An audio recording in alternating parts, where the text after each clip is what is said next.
কি অবস্থা! বাবারে বাবা! না, কিছু ভিউয়ার্স আছে ডেফিনেটলি আমাকে খুব ভালোবাসে। কি করে বুঝলাম? তাদের কমেন্ট দেখে। না, তাদেরকে আমি কমেন্টে উত্তর দিইনি। তাদের কমেন্টগুলো হয়তো খালি চোখে মনে হবে যে তারা আমার অ্যান্টি ভিউয়ার্স। না, তারা আমার অ্যান্টি ভিউয়ার্স নয়। আচ্ছা, খালি চোখে মনে হবে তারা হয়তো টিনাকে ব্লাইন্ড সাপোর্ট করে। তার জন্য আমাকে এরকম করছে। না, সেটাও নয়। তারা অ্যাকচুয়ালি আমার থেকে বেশি এক্সপেকটেশন করে। তাদের এক্সপেকটেশন আমার থেকে অনেক বেশি। আর তার জন্য হয়তো সামহাউ তারা অনেকে হার্ট হয়ে যাচ্ছে। তার জন্য তারা অনেক কমেন্ট করছে। একজনের কমেন্ট দেখলাম, সে কোনো এক সময় আমি শুয়ের এগেনস্টে ভিডিও করেছিলাম বলে আমাকে কমিউনিটি পোস্টে এসে একেবারে দো ঢালা এমন করেছিল। কিন্তু আমি জানি সে আমাকে দেখতো, ভালোবাসতো। তারপরেও দেখলাম সে আবার সেইগুলো ভুলে গিয়ে নিজেই আমার লাইভে আসতো, নিজেই আমার আবার কমেন্ট বক্সে আসতো। খুব কম আসতো কিন্তু আসতো। কিন্তু ঠিক এইভাবেই যখন সুতপার এগেনস্টে ভিডিও করেছিলাম আমাকে নিয়ে মানে ওর আক্ষেপ ছিল। কারণ যেহেতু সুকে নিয়ে আমি পজিটিভ কন্টেন্ট করতাম, তাই নেগেটিভ কন্টেন্টটা ওর কাছে এক্সপেক্টেড ছিল না, তাই জন্য হয়তো আউটবাস্ট করেছিল। আজকের আবার সে বলছে, শুধু আমার নাম নিয়ে নয়, শুয়ের নাম নিয়েও বলছে। যাই হোক, সেটা ওকে বললেই ভালো। আমার কমেন্ট বক্সে অন্য কারোর নাম নিলে খুব মুশকিল হয় আমার। তো সেই এক কথা যে তোমরা কেন এরকম করছো বুঝতে পারছি না।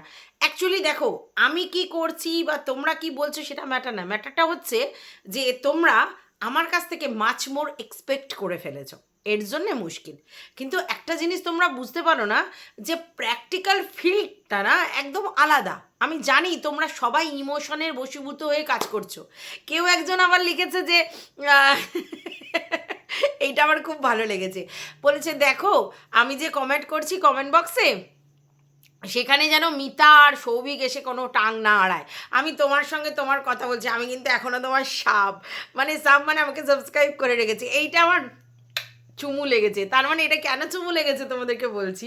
সেটা হচ্ছে যে দেখবে এরকম আমার ছেলে আছে, যখন আমার ছেলে আমার সঙ্গে কথা বলছে ধরো, এবার ও একরকম বলছে, আমার হাজব্যান্ড ধরো একরকম বলছে, ওদের দুজনের মধ্যে কোনো কারণে ঝামেলা লেগেছে। হয় এরকম প্রতিদিন, প্রায়ই যখন ওদের দুজনের মধ্যে ঝামেলা লাগে, তখন আমি ধরো নীরব দর্শক। এবারে দুজনেই আমাকে সাফাই গাইতে আসে, মানে ও ওরটা বলে, ও ওরটা বলে, ঠিক আছে। এইবার ধরো আমার ছেলে বলছে, তখন আমার হাজব্যান্ড ধরো ওকে কথা টুকছে, তার মধ্যেই কথা বলছে। আমার সামনে একদম খবরদার, আমার মা আর আমার মধ্যে তুমি কথা বলবে না, ঠিক আছে। তো এইটা দেখে আমি সত্যি এত আপ্লুত হয়েছি, মানে সে কতটা আমার থেকে এক্সপেকটেশন আর কতটা আমার প্রতি তার ফিলিংস, তার তো ফিলিংসটার জন্যই প্রবলেম হচ্ছে। তো দেনান দেন সে এসে বলছে তোমার আর আমার মধ্যে, মানে আমি আর তুমি এই যে কথোপকথন, এর মধ্যে যেন মিতা না ঢোকে, এর মধ্যে যেন সৌভিক না ঢোকে। প্রথম কথা দেখো, ওরা কি আমাকে বলে কয়ে ঢুকবে? হ্যাঁ, আচ্ছা প্রথম।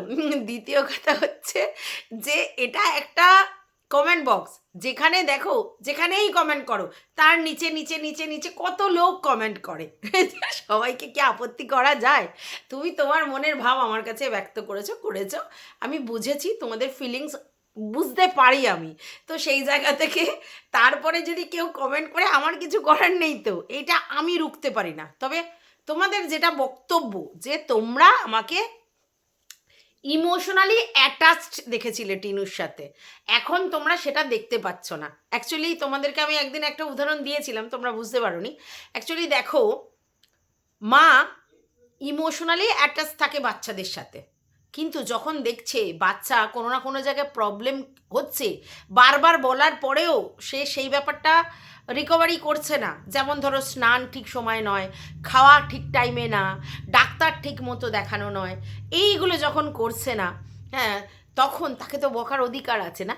তো তখন তাদেরকে এভাবেই বকতে হবে। এবার অনেকে বলবে, না তুমি ভিডিওতে বলবে না, ফোন করে। প্রথম কথা, আমি তো ফোন করি না, প্রথম কথা। দ্বিতীয় কথা, দেখো এটা তো আমাদের কাজ, তো কাজটাকে তো করতে হবে, তাহলে আমাকে এখানেই করতে হবে, কারণ যেহেতু ভিডিওতে ও এখানেই দেখিয়েছে। হ্যাঁ, এবার যদি ও আমাকে কোনো সময় ফোন করে আলোচনা করে যে এটা এই এটা ওই বলো, আমাকে সাজেশান দাও, ডেফিনেটলি আমি তাকে ফোনেই সাজেশান দেবো। আর সেই ফোনের কথাটা ভিডিওতে বলবো না, কিন্তু ভিডিওতে যা দেখেছি সেটা নিয়ে তো বলতে হবে। আজকে তোমরা ওকে সমস্ত কিছু বলছো যে না না ওর পরিস্থিতি বোঝো। আচ্ছা, পরিস্থিতি বুঝে ও যদি বেলা 4টে-5টার সময় স্নান করে, আমার কষ্ট হচ্ছে না ওর কষ্ট হচ্ছে? তোমরা বলো তো একটা কথা। আজকের ওর খাওয়া দাওয়া নিয়ে আমি বলেছিলাম ঠিকমতো খাওয়া দাওয়া করে না, জাঙ্ক ফুড খায়, অথচ যেগুলো খেলে ওর শরীর ভালো হবে হবে না। তাই কি বলছে ও, 1 বছর ধরে ওর লো প্রেশার। ভাবতে পারছো, ও যখন লো প্রেশার তখন থেকে ওকে বলা হচ্ছে। আমি বলেছি, তোমরা তো বলেছো অগন্তিবার, আমিও বলেছি চেঞ্জ হচ্ছে, কারণ ওর লাইফস্টাইল চেঞ্জ করছে না, মানে খাওয়ার লাইফস্টাইল, স্নান করার লাইফস্টাইল। আর একজন তো খুব সুন্দর টু গুড কমেন্ট করেছে, সে বলছে যে তুমি নিজে কি করো, তুমি রাত্রিবেলা রান্না করো, তুমি কি ডিসিপ্লিন ওয়াইজ চলো? একদমই না, একদমই না। আমি ঠিক তুমি ঠিক বলেছো, কিন্তু রাত্রিবেলা তখন আমাকে রান্না করতে হয় যখন আমার বর 6টার সময় বেরোয় বা আমার ছেলে 8টার সময় 8:30টার সময় বেরোয়, কারণ সকালবেলা আর্লি রাইজার নই আমি। তো সেই জন্য আমাকে আগের দিন রাত্রিবেলা রান্না করে রাখতে হয় তখন, ঠিক আছে? সেই রাত্রিবেলা রান্না করাটা বলছে তারা ইনডিসিপ্লিন। ঠিক বলেছো, একদমই ইনডিসিপ্লিন। অবশ্যই ওঠা উচিত ভোরবেলা, কিন্তু ওই যে আমাদের লাইফস্টাইলটা, আমাদের কাজটা এমন, আমাদের পেশাটা এমন যে আমাদের রাত্রিবেলা জেগে ভিডিও করে রাখতে হয়, লাইভ করি রাত্রিবেলা, তো আমাদের সময়টা ওইভাবে চলে যায়। তো সেটা একটা হ্যাবিটে চলে গেছে। তো সেইভাবে তো এই যে আমি রাত্রিবেলা রান্না করে রাখি যাতে পরের দিন আমার ছেলে আর বর খেয়ে যেতে পারে, বা টিফিনের ব্যবস্থাটা আমি যাতে খুব সকালবেলা করে দিতে পারি, সেটুকুনি করলে যাতে হয়ে যায়, নাহলে পুরো ব্যাপারটা আমার দ্বারা করা সম্ভব হয় না। তো সেইটাও দেখে কেউ কমেন্ট করেছে, ভালো লেগেছে, ভালো লেগেছে আমি সবাইকে, মানে ধরো কমেন্ট বক্সে আমি কিচ্ছু লিখিনি, কারণ এগুলো ওইভাবে কমেন্ট দিয়ে উত্তর দিলে তারা হয়তো রাগ করবে বা হয়তো আরও কথায় কথা বাড়বে, ওই জন্য আমি জাস্ট ছেড়ে দিয়েছি, সব কটা কমেন্ট ছেড়ে দিয়েছি, তো সেই জন্যে। আচ্ছা, আর একজন বলেছে তোমাকে সাবস্ক্রাইব থেকে আনসাবস্ক্রাইব করে দিলাম, অনেক দিনই তোমার ভিডিও দেখা ছেড়ে দিয়েছি, এই ভিডিওটাও দেখছি না, তোমার ভিডিও না দেখেই তোমাকে কমেন্ট করছি যে আমি ওই আমাদের সুজু দিদির সঙ্গে কি বাজে বিহেভ করেছি, তার জন্য তার খুব খারাপ লেগেছে। প্রথম কথা হচ্ছে, সুজু দিদির সঙ্গে আমার পার্সোনাল কোনো সম্পর্ক নেই, যা ভিডিও টু ভিডিও কথা তাই। তাহলে কেউ যদি বলে আমাকে সে চেনে, আমি কতটা ধান্দাবাজ, ঠিক আছে, তাকে আমি কি বলবো? তাকে আমি কি বলবো? যদি কেউ আমাকে ধান্দাবাজ বলে তাকে আমি কি বলবো? না, তোমাকে আমি পুজো করবো প্রথম। দ্বিতীয় কথা হচ্ছে যে খিল্লি তখনই হয়, এমনি এমনি আমি কারোর বাড়িতে গিয়ে তো খিল্লি করিনি, মানে সুজু পিসিকে কি, মানে সরি সুজু দিদিকে কি আমি খিল্লি করেছি? কিন্তু ওনার অতিরিক্ত আদিক্ষেতা যখন শুয়ের সঙ্গে মিশলো, একেবারে মানে কি বলো, হরিহর আত্মা, তারপরে এখন গিয়ে তার পাল্টি কথা, তারপর তাকে আমি আদর আপ্যায়ন করবো? হ্যাঁ, আর তারপরে আমি তো তাকে কোনো ব্যাড ল্যাঙ্গুয়েজ বলিনি, মিষ্টি করে যেরকম বলা যায়। আর যদি সত্যি আমার এই অ্যাটিটিউডে কেউ আমার চরিত্র চেনে, তাহলে আমি যখন তাতুকে নিয়ে কন্টেন্ট করি তখন তার কি করে ভালো লাগে? তিনিও তো আমার থেকে বয়স্ক, সেটা তো মজা করেই করি। তো মজাটা আমার হ্যাবিট, আমি হ্যাবিটের সঙ্গে মজা করি। তো মজাটা যদি তাতুর সঙ্গে করতে পারি, মজাটা সুজু দিদির সঙ্গেও করতে পারি, তাই না? যার মজা করার অভ্যেস। আচ্ছা, এবার আমি কি করে কন্টেন্ট করব তোমরা বলো তো? আমি যদি খুব অ্যাংরি করে একদম আউটবাস্ট করে ভিডিও করি, নেওয়া যাচ্ছে না, তোমার মাদারলি অ্যাটিটিউডটাই চলে গেছে, ভাবো। আচ্ছা, যদি আমি মানে মজা শুরু করি, তুমি এই লেভেলের পরিস্থিতিকে খিল্লি করছো, ওর পরিস্থিতি, আরে ভাই, আমি তো দীপ্তর ব্যাপারটা নিয়ে মজা করলাম, প্রথম থেকে আমি বলে আসছি দীপ্ত কেন মুখ খুলবে, কারোর এগেনস্টে এই দীপ্তর মুখ খোলার দরকার নেই। দীপ্ত মুখ খুললে কন্ট্রোভার্সি ক্রিয়েটারদের প্রফিট, বাদ বাকি দীপ্ত মুখ খুললে কোনো না কোনো লুজ স্টক করলে যার সম্বন্ধে করুক, জিনিসটা একেবারে কেজরে যাবে। আমি বারবার বলছিলাম মুখ খোলার দরকার নেই, তোমরাই কিছু লোক বলছিলে যে না খোলার দরকার, এবার ওর মুখ খোলার দরকার। যেই ও একটা কমিউনিটি পোস্ট দিল, এই কথা তোমরা বললে, কিন্তু দেন যখন ও একটা শর্টস ভিডিওর মাধ্যমে জানিয়ে দিল না না আমি কোনো কন্ট্রোভার্সি ক্রিয়েটারের এগেনস্টে নয়, আমি টিনু সুন্দরী, মানে এটা বোঝালো আমাদের এগেনস্টে মুখ খুলবো, দেন তোমরা বলছে ও ওরই মতো, ও ওই মতো। হ্যাঁ, আমিও তো তাই বলছি, ও ওরই মতো, ওরই মতো, এটা তো আমিও বলছিলাম এতদিন ধরে। বাট না, যেই ও এই কথাটা শর্টসের মাধ্যমে বলল, তখন তোমরা বললে এই কথাটা। আমি সেটাই বলেছি এতদিন ধরে, যে এখানে নিজের পায়ে নিজেকে সেলফ ডিপেন্ডেন্ট হয়ে দাঁড়াতে হবে, আর তাতে যদি টিনুকে আমাকে একটু বেশি বলতে হয়, মানে পিছন দিয়ে ফোর্স করতে হয়, বলবো সবার ভালোবাসা জাহির করা সমান নয়, সবাই একরকমভাবে শো করে না, ঠিক আছে? সবাই যে তাকে প্যাম্পার্ড করে শো করে তা নয়। আমি অবশ্যই বুঝি ওর পরিস্থিতি বুঝি বলেই ওকে কি বলবো সাপোর্ট করি, ওর পরিস্থিতিটাকে সাপোর্ট করি, বুঝি ওর পরিস্থিতি কখনোই ওকে সাথ দিচ্ছে না, ওর পরিস্থিতি ওকে ওভারকাম করতে হবে। তবে এটাও বুঝি যে ভগবান ওর জন্য ভালো কিছু রেখেছে, তাই জন্যই এইরকম পরিস্থিতির মধ্য দিয়ে মেয়েটাকে নিয়ে যাচ্ছে। যত এরকম পরিস্থিতির মধ্য দিয়ে একটা মানুষ যাবে, যত অল্প বয়সে, তত সে সিজেন্ড হবে আর তত সে অ্যাচিভ করবে। এটা তোমরা শুনতে পাও না আমি যখন বলি? অ্যাচিভ করতে গেলে তোমাকে স্ট্রাগল করতে হবে, সেখানে পড়বে, লাগবে, আবার দাঁড়াবে। যত তোমার কর্মক্ষমতা আসবে তুমি তত সারভাইভ করবে, আর যত সারভাইভ করবে তত তুমি স্ট্রাগল ফর এক্সিস্টেন্স হয়ে এক জায়গায় পৌঁছাবে। তো এই 24 বছরে যত ওর মধ্যে দিয়ে স্ট্রাগল যাবে তত তো ওর প্রফিট অ্যাকচুয়ালি।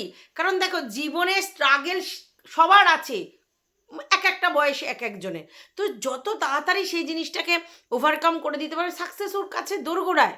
আর ওর সাকসেসের জন্যই ওকে সবসময় পিন করা টাইমলি সব করতে। এবার তোমরা বলবে অসুস্থ হয়েও ব্লগিং করবে না, না অসুস্থ হয়েও ব্লগিং করবে না।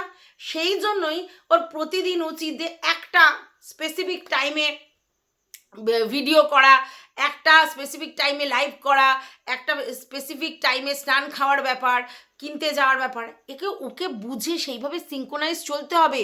হঠাৎ করে আমি রোজ একদিন ছাড়া একদিন করে লাইভ করলাম, তারপরে 8 দিন বন্ধ হয়ে গেল। ভালো করে বোঝো, আমার ক্ষতি হচ্ছে না, ওর হবে। আচ্ছা, তারপরে কি ওকে পুরো কিনতে যেতে হচ্ছে, তারপর ওর খাওয়া দাওয়া রান্না বান্না করতে পারছে না। কেউ তো ওকে বলেছে যে ও হোম ডেলিভারি নিতে পারে। অনেক ঘরোয়া খাবার আছে, অনেকেই এরকম করে, যারা বিজনেস করে বা চাকরি করে তারা অনেকে হোম ডেলিভারি নেয়। তো টিনু যদি 1 মাস যদি নিজেকে কন্ট্রোল করতে না পারে, হোম ডেলিভারি খাক, ফল খাক।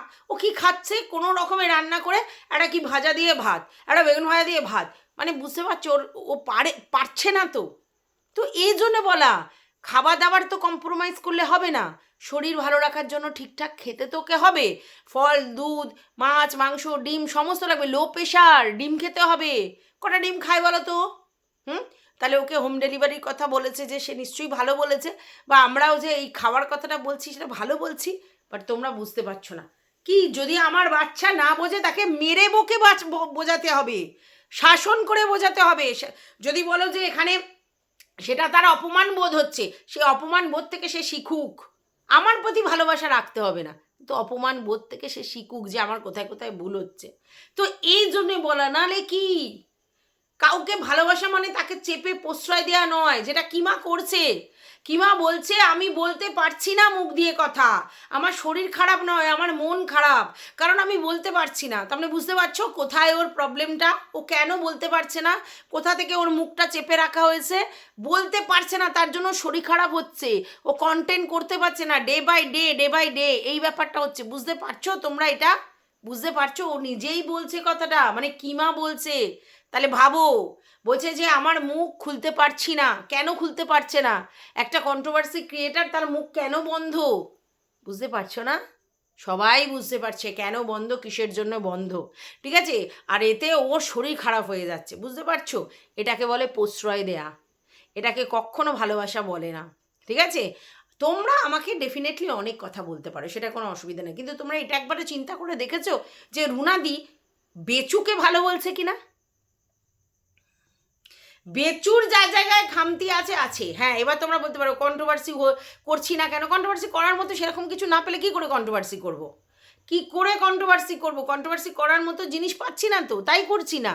নাহলে বেচু কন্টেন্ট দেবে আর আমি কন্ট্রোভার্সি করব না, তাই কি কখনো হয়? সব সময় বেচু ফার্স্ট প্রায়োরিটি, বুঝতে পেরেছো? আচ্ছা, এবার গেল বেচুর ব্যাপারটা। কিমা কেন বলতে পারছে না সেটাও বুঝতে পারছো। আর আমি জানি টিনু সুন্দরীকে তোমরা ভিউয়ার্সরা আগলে রেখেছো, তোমরা ওর পাশে থাকবে, সাপোর্ট করবে, আর সেটা তো করা উচিত। অ্যাজ আ ভিউয়ার্স তোমরা তো তার পাশে থাকবে। আর ওর পরিস্থিতিকে যদি আমি খিল্লি করতাম তাহলে বহু আগে থাকতে খিল্লি করতাম, ওর পরিস্থিতিকে কখনোই খিল্লি করিনি। আমি দীপ্তর ব্যাপারটা নিয়ে খিল্লি করেছি। আর আমি তো, আমার তো এই মজার এন্টারটেনের ভিডিও তোমরা দেখতে ভালোবাসো, তাহলে আজকে যদি বলো আমি পরিস্থিতিকে খিল্লি করছি, না। সব থেকে বড় কথা, তোমরা যার ভিডিও দেখছো মানে টিনু সুন্দরীর বা তার ফ্যামিলি, তাদেরকে দেখেছো কষ্ট দুঃখ বলতে, কাঁদতে, কষ্ট করতে দেখেছো? দেখেছো? তাদের তো নিশ্চয়ই ভিতরে কিছু না কিছু ফিলিংস কষ্টের দুঃখের আছে, ডেফিনেটলি আছে, সবার থাকে। তো ওদের দেখেছো কোনোদিন শো করতে? ওদের কিন্তু প্রেজেন্টেশনটা হাসি খুশি, সুন্দর করে ব্লগ করা, মজা করা, কখনো কিন্তু তাদের খুব একটা কান্নাকাটি ঝগড়াঝাটি এসবগুলো কিন্তু তোমরা দেখোনি। ঝগড়াঝাটির কথাটা বলতে পারবো না, কিন্তু কান্নাকাটি তো দেখোনি। তার মানে কি তাদের কষ্ট হচ্ছে না? তাহলে প্রেজেন্টেশনটা তারা হাসির, কারণ তারা এন্টারটেনার। তাহলে আমার ক্ষেত্রেও তো তাই, আমিও তো এন্টারটেনার। তাহলে তোমাদেরকে মজা করব, এই করব, এটাই তো। পরিস্থিতি খিল্লি করার মানেটা কি? আমার কাউকে নিয়ে খিল্লি করার পরিস্থিতি নেই, কেন আমি ওর পরিস্থিতি খিল্লি করব? কিসের জন্য? কারণ ওই পরিস্থিতি ও ফেস করছে, আমি না, তো আমি খিল্লি করার কে?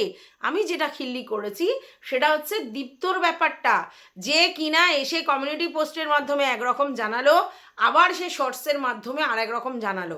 আর তোমাদেরকে আমি হলফ করে বলতে পারি সে কখনোই এসে কিছু বলবে না, ঠিক আছে? ভয় দেখায় মাঝে মধ্যে, একটু ভয় দেখায়, এটা ওটা সেটা করে ভয় দেখায়, ঠিক আছে? যে 5 নয়ার কথা বলতে পারে না সে কি কন্টেন্ট করবে? আর আমি তোমাদেরকে আগেও বলেছিলাম আমার এই দুজনের ক্যারেক্টারটাই পছন্দ নয়, না আমাদের খোকা, না আমাদের এই ক্রিপ্টো দীপ্ত বলছি না, ক্রিপ্টো, এই দুজনকেই আমার পছন্দ নয়, ঠিক আছে, নেচার ওয়াইজ। কিন্তু আমার পছন্দের সঙ্গে টিনুর পছন্দ মিলল কি মিলল না সেটা তো কোনো ম্যাটার নয়। টিনুর তার সঙ্গে থাকলেও আমার কোনো প্রবলেম নেই, টিনুর না থাকলেও আমার কোনো প্রবলেম নেই। কিন্তু আমি মনে করি যে টিনুর এখন যে পরিস্থিতি সেখানে টিনুকে কাজের দিকে মানে কি বলবো, ফোকাস করতে হবে, কাজটার দিকে রাখতে হবে। এবং তাকে আমি এটাই বলেছি যে তুমি যদি বলো যে আমি ডেলি ব্লগার, তাহলে তোমাকে ডেলি ব্লগ করতে হবে। হ্যাঁ, তুমি একদিন ছুটি নিতে পারো, সেটা আলাদা কথা, সেটা বলে যে হ্যাঁ সানডে করে আমি ব্লগ দেবো না, কি মানডে করে আমি ব্লগ দেবো না, সেটা আলাদা জিনিস।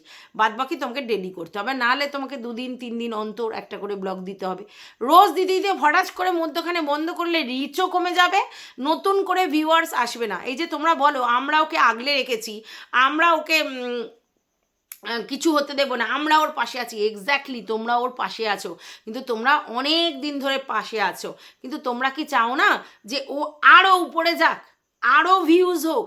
তাহলে তো নতুন ভিউয়ার্সদের একটা মানে অ্যাট্রাক্ট করতে হবে না। আমি সাবস্ক্রাইব বাড়ার জন্য বলছি না, সাবস্ক্রাইবার বাড়তেই পারে, কিন্তু ভিউজটা যাতে আরও বাড়ে, তার জন্য তোকে সুন্দর করে ব্লগিংগুলো করতে হবে। হ্যাঁ, সেটা তোমরা বোঝো না? আরও মানে প্র্যাকটিক্যালি চলতে হবে, আরও বেশি মানে পয়সা ইনকাম করতে হবে। তোমরা তো জানো ওর কত পয়সা খরচা, তাহলে সেই লেভেলের তো ইনকাম করতে হবে। সেগুলো তো বোঝানোটা মানে কি বলবো জানি না তোমরা কী বলছো। আমি তোমাদের কারোর জিনিসটা ডিনাই করছি না, আমি সবারটা মাথা পেতে নিলাম। ঠিক আছে, ঠিক আছে, বুঝতে পেরেছি, সরি এই জন্যে যে তোমরা আমার থেকে অনেক এক্সপেক্ট করে রেখেছো, যেই এক্সপেকটেশন হয়তো আমি ফুলফিল করতে পারছি না, সেইটাতে সরি, ঠিক আছে? মজা লাগে। আর এরকম ভালোবাসা মানে এই লেভেলের কিন্তু ডিম্যান্ড তাদের। কেউ আমাকে বাজে কমেন্ট করেনি, আমার চ্যানেলে কোনো বাজে কমেন্ট তোমরা দেখতে পাবে না। এইবার তোমরা বলতে পারো কেন নেগেটিভ কমেন্ট নেই, তুমি উত্তর দাওনি কেন? না, সেগুলো তাদের বহিঃপ্রকাশ, অভিমানের, ইমোশানের। তারা যে ইমোশনাল, তাদের কমেন্ট দেখলে বোঝা যায় তারা টিনুকে ভালোবাসে মন প্রাণ থেকে, কিন্তু তারা এইটুকুনি হলেও আমাকে ভালোবাসে, তার জন্য তাদের এক্সপেকটেশান গ্রো হয়েছে, আর তার জন্যই তারা আমার উপরে অভিমানের থ্রুতে এই কথাগুলো জানিয়েছে। হয়তো ভেবেছে এইরকমভাবে বললে আমার আউটবাস্ট বেরোবে, হয়তো ভেবেছে, আবার কেউ ভেবেছে এরকমভাবে বললে আমিও যে রাগ হয়েছি সেটা প্রমাণ করব, এরকম অনেক কিছু মানসিক জায়গা থেকে গিয়ে বলেছে। বাট আমি কারোর কথায় রাগ করিনি, রাগ করার জিনিস তোমরা করোনি, তো রাগ করবো কেন?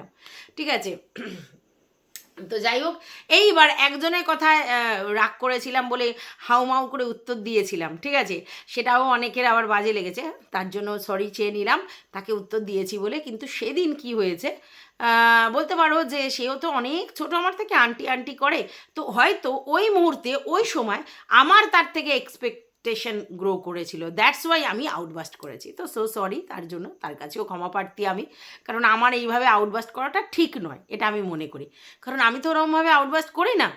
তো যা হচ্ছে যেটাই হচ্ছে সেটা আমার ভিতরেই থাকা ভালো। তো আমি হয়তো সেই দিন ওই জন্য আউটবাস্ট করেছি, তো সরি তার জন্য।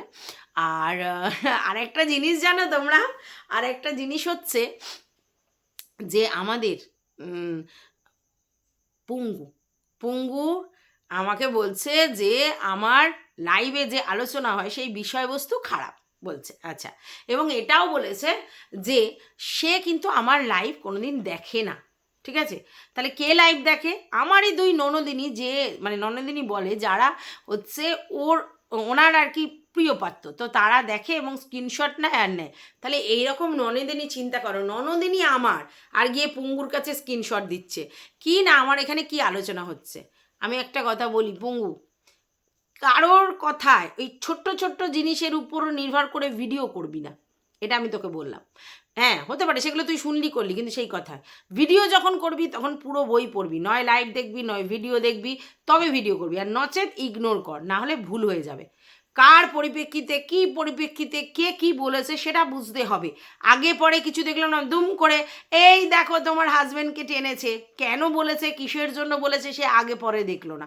প্রথম কথা হচ্ছে যে আমি তো জানিই না যে হানা তো তো তো হাজব্যান্ড, প্রথম কথা।